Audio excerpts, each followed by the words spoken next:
Սիրելի հեռուստադիտողներ, Գոյամարտ հեռուստասերիալում կրքերը հասել են իրենց պայթյունավտանգ գագաթնակետին և թվում է, թե մեր հերոսներն այլևս հատել են վերադարձի բոլոր հնարավոր կետերը։ Նախորդ սերիայի ավարտն ուղղակի շունչ կտրող էր և այսօր մենք կփորձենք վերլուծել ու հասկանալ, թե ինչ ճակատագրական զարգացումներ են մեզ սպասվում առաջիկայում։ Սկսենք ամենաողբերգական և արյունոտ դրվագից։ Էռնայի հոգեբանական պոռթկումն ու Ավոյին հասցված ճակատագրական հարվածը փոխում են խաղի բոլոր կանոնները։ Կադրերում մենք տեսանք արյունահոսող և անշնչացած Ավոյին։ Սակայն մեր վերլուծությունը հուշում է, որ սերիալների տրամաբանության մեջ այսպիսի գլխավոր և նենգ հերոսներն այդքան հեշտությամբ չեն մահանում։ Ամենայն հավանականությամբ Ավոն կհայտնվի խորը կոմայի մեջ, հայտնվելով կյանքի և մահվան եզրին։ Իսկ ինչ է սպասվում Էռնային։ Խելագարության ու խուճապի մեջ հայտնված կինը, գիտակցելով իր արածի ողջ սարսափը, դիմելու է փախուստի։ Չնայած Հունանի հետ ունեցած վերջին ծանր կոնֆլիկտին, Էռնան ուրիշ գնալու տեղ չունի։ Նա կփորձի ապաստան և փրկություն գտնել հենց հարազատ եղբոր մոտ։ Հունանը կկանգնի նոր, անլուծելի բարոյական երկընտրանքի առաջ՝ հանձնել քրոջը ոստիկանությանը, թե օգտագործել իր ողջ ազդեցությունը հերթական հանցագործությունը կոծկելու համար։ Հաշվի առնելով Հունանի անցյալը, նա հաստատ կընտրի երկրորդ տարբերակը։ Իսկ մինչ Էռնան պայքարում է իր մղձավանջների դեմ, մակունցների ընտանիքում իսկական փոթորիկ է։ Գրիշոյի այն լկտի և խելահեղ հայտարարությունը, թե նա պատրաստվում է ամուսնանալ Մանանի հետ, անպատասխան չի մնա։ Հունանը, ով ի սկզբանե դեմ էր Լեոյի և Լեայի կապին հենց արյունոտ անցյալի պատճառով,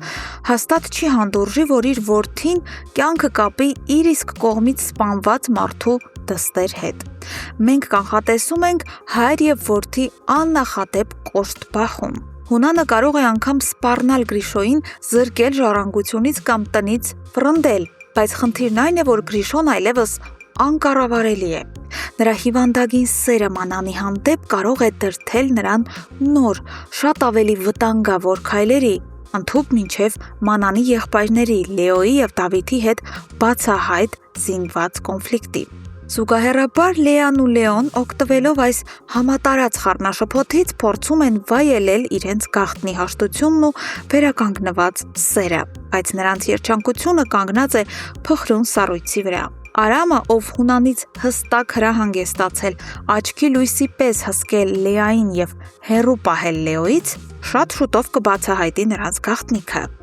Արամի դավաճանությունն ու Հունանին զեկուցելը կլինի այն վերջին կաթիլը, որը կստիպի Հունանին դիմել ծայրահեղ քայլերի։ Պես և նախապես պլանավորված էր, նա արագացված կարգով և բռնի ուժով Լեային կուղարկի երկրից դուրս։ Այդպիսով, թե վերջ դնելով այս վտանգավոր սիրավեպին և թե ապահովելով դերասանուհու ուսման նպատակով երկրից բացակայելու սցենարային գիծը։ Սիրելի հեռուստադիտողներ, ինչ եք կարծում, արդյոք Ավոն իսկապես հրաժեշտ տվեց կյանքին, թե նա կվերադառնա Էռնայից ավելի սարսափելի վրեժ լուծելու համար։ Եվ կկարողանա արդյոք Հունանը կանգնեցնել խելագարված Գրիշոյին, նախքան նա անդառնալի վնաս կհասցնի Մանանին կամ նրա եղբայրներին։ Բացի այդ, մեզ հետաքրքիր է ձեր կարծիքը, թե ինչ կանի Լեոն, երբ իմանա, որ իր սիրելի Լեային ստիպողաբար հեռացնում են երկրից։ Անպայման կիսվեք ձեր վարկածներով և կանխատեսումներով մեկնաբանություններում։ Մենք անհամբեր սպասում ենք ձեր յուրաքանչյուր կարծիքին։ Շնորհակալություն դիտելու համար։